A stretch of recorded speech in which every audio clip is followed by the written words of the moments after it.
लग्नपत्रिका व्हॉट्सअॅपवर पाठवण्याची पद्धत आता रूढ झाली आहे, पण अनोळखी मोबाईल क्रमांकावरून आलेली लग्नपत्रिका तुमच्या लुटीचं कारण होऊ शकते। व्हॉट्सअॅपवरून लग्नाची पत्रिका पाठवून ऑनलाईन लूट करण्याचे प्रकार आता वाढले आहेत।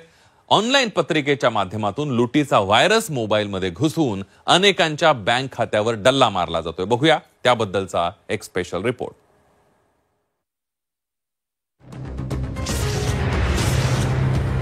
व्हॉट्सअॅपवर लग्नाची पत्रिका आली आहे, सावधान। लग्नाची पत्रिका नव्हे, लुटीची पत्रिका। व्हॉट्सअॅपवरील लग्नपत्रिकेत लुटीचा व्हायरस। लग्नाचा सीझन सुरू झालाय। लग्नाची पत्रिका व्हॉट्सअॅप सारख्या सोशल मीडिया माध्यमांवर पाठवण्याचा नवा ट्रेंडही सुरू झालाय। लग्नपत्रिका पाठवण्याचा हाच सोपा मार्ग समजला जातोय, पण लग्नाची हीच पत्रिका आता लुटीचं माध्यम झाली आहे। आतापर्यंत बँकेतून बोलतोय किंवा तुमचं बँक खातं बंद होईल अशी भीती दाखवून तुमच्या बँक खात्यांची माहिती मिळवली जात होती, पण आता सायबर भामट्यांनी लुटीसाठी नवी क्लुप्ती शोधून काढली आहे। चक्क लग्नाची APK फाईल पाठवून मोबाईल धारकांच्या लुटीचा नवा फंडा सुरू केलाय। सायबर भामटे अनोळखी नंबरवरून तुम्हाला डिजिटल लग्नपत्रिका पाठवतात। ही लग्नपत्रिका APK फॉर्मॅट मध्ये असते।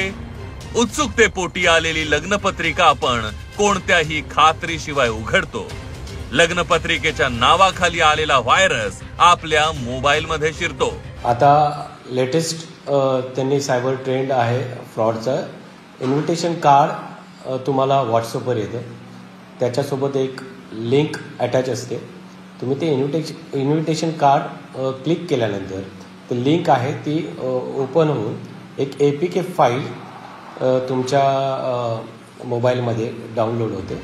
एकदा का मोबाईलमध्ये लग्नपत्रिकेची APK फाईल उघडली की व्हायरस आपलं काम करायला सुरुवात करतो। लग्नपत्रिका उघडल्यावर अगदी काही वेळात आपला मोबाईल बंद पडतो।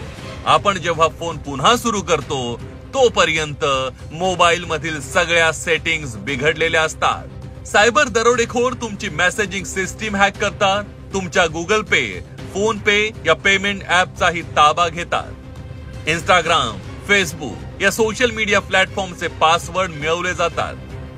फोटो गॅलरीतले फोटोही सायबर गुन्हेगारांच्या ताब्यात जातात। काही घटनांमध्ये मोबाईलमध्ये सेव्ह केलेल्या आधार कार्ड, पॅन कार्डचाही गैरवापर केला जातो।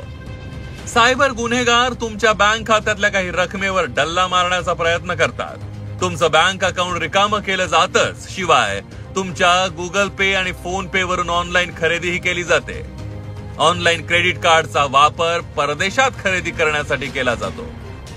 याचा तुम्हाला पत्ताही लागत नाही, कारण खरेदीचे अलर्ट देणारी मेसेजिंग यंत्रणा त्यांनी ताब्यात घेतलेली असते। एका लग्नाच्या पत्रिकेनं तुम्हाला अक्षरशः कंगाल केलेलं असतं।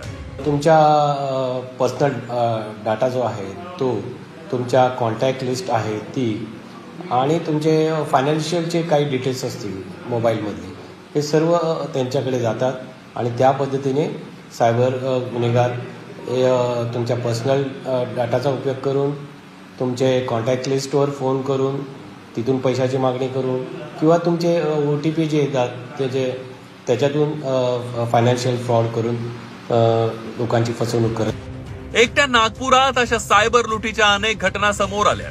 त्यामुळे अजाणतेपणी तुम्ही अशी पत्रिका उघडल्यास तातडीने जवळच्या सायबर पोलीस ठाण्याशी संपर्क साधा किंवा 1930 या सायबर गुन्ह्यासंदर्भातल्या तक्रारीसाठीच्या हेल्पलाईनला कॉल करण्याचं आवाहन पोलिसांकडून करण्यात आलंय। इन्व्हिटेशन कार्ड पाठवलेलं आहे आणि असा कार्यक्रम आहे, त्याला तुम्ही या। त्यामुळे कुठलेही इन्व्हिटेशन कार्ड जे कार्ड्स म्हणतो आपण, ज्या अननोन नंबरवर येतात ते तुम्ही ओपन करू नका।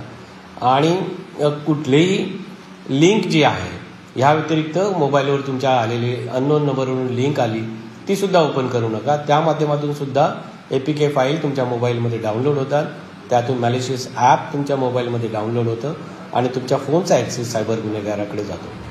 मोबाईलवर अनोळखी नंबरवरून आलेली लग्नपत्रिका उघडू नका। APK फॉर्मॅट मधील फाईल उघडण्याचा विचारच करू नका। एखाद्या मित्राची नातेवाईकाच्या नावे लग्नपत्रिका आल्यास पहिल्यांदा फोन करून खात्री करून घ्या, अन्यथा मित्र आणि नातेवाईकाच्या लग्नाच्या आनंदात तुम्ही व्हाल कंगाल. त्यामुळे रहा सावधान.